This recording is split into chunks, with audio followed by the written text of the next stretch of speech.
La televisión se ha convertido hoy en día en algo de lo más cotidiano. Sin embargo, este invento ha llegado a nuestras vidas hace relativamente poco. Hoy analizaremos brevemente su historia desde sus orígenes. En 1884 se produce la creación del disco Nipkow, un disco metálico con una serie de agujeros en espiral.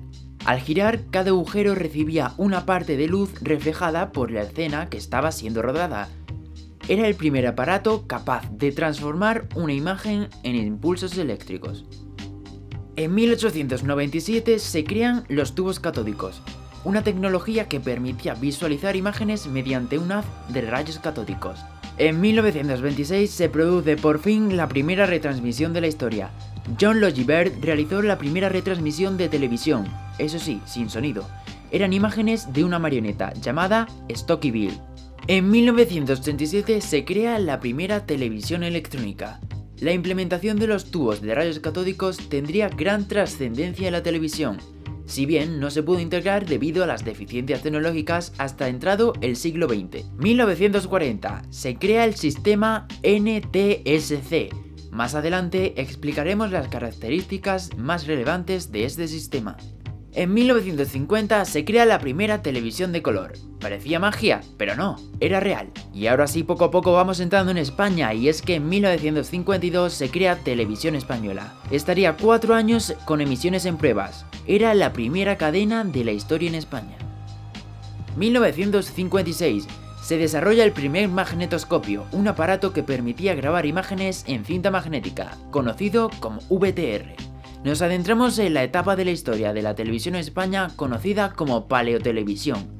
En 1956 nace la televisión en España ya oficialmente. La primera emisión fue un 28 de octubre desde el Paseo de La Habana. Era una televisión afín al régimen franquista. Dependía del Ministerio de Turismo e Información.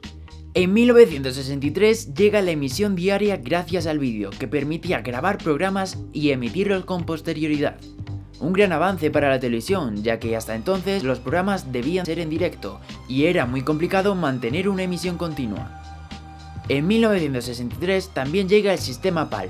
A diferencia del NTSC, que se usaba en América y tenía 525 líneas y unos 30 frames por segundo, el usado en Europa disponía de 625 líneas y 25 frames por segundo. En 1964 se inauguran los estudios de Prado del Rey. También en este año la televisión llega a toda España. Tras varios años en los que solo había unas 600 televisiones en España, en 1964 por fin logra llegar a todo el país. 1966 nace la 2. Por fin, cuando la primera había cumplido ya 12 años desde su primera emisión, nace su hermana pequeña. Esta nueva tenía una vocación minoritaria respecto a la 1, dedicada más a un público joven, urbano y culto. No sé, la veo, desde luego, algunas veces. Hoy, por ejemplo, no. Mañana sí. ¿Cuándo pulsa usted el botón de la segunda cadena? ¿Cuando no le gusta lo que hay en la primera o va a algún programa concreto? Normalmente sí, cuando no me gusta lo de la primera. ¿La cadena?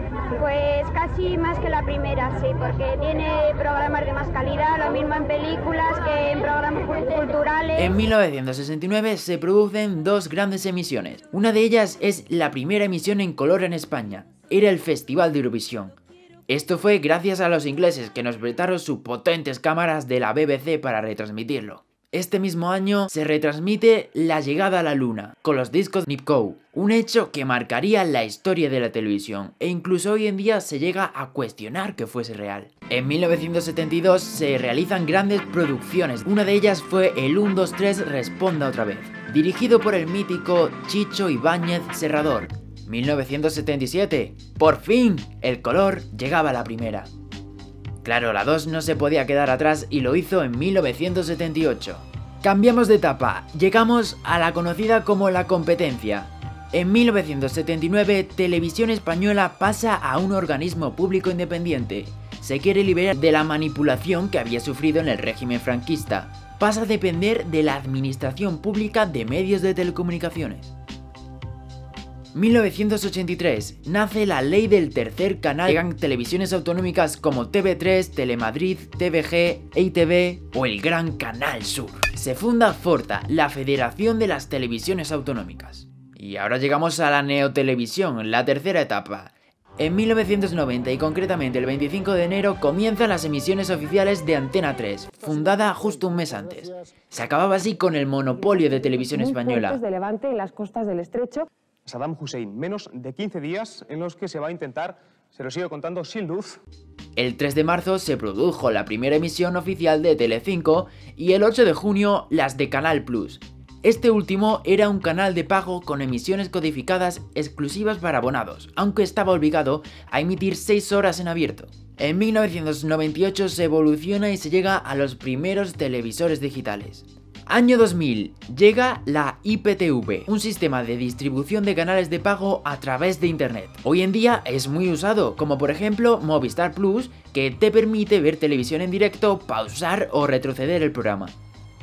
Y por último la etapa actual, la metatelevisión, donde van haciendo poco a poco más canales. Una fecha a destacar es el 1 de enero de 2010, que marcaría un antes y después en la historia de la televisión española.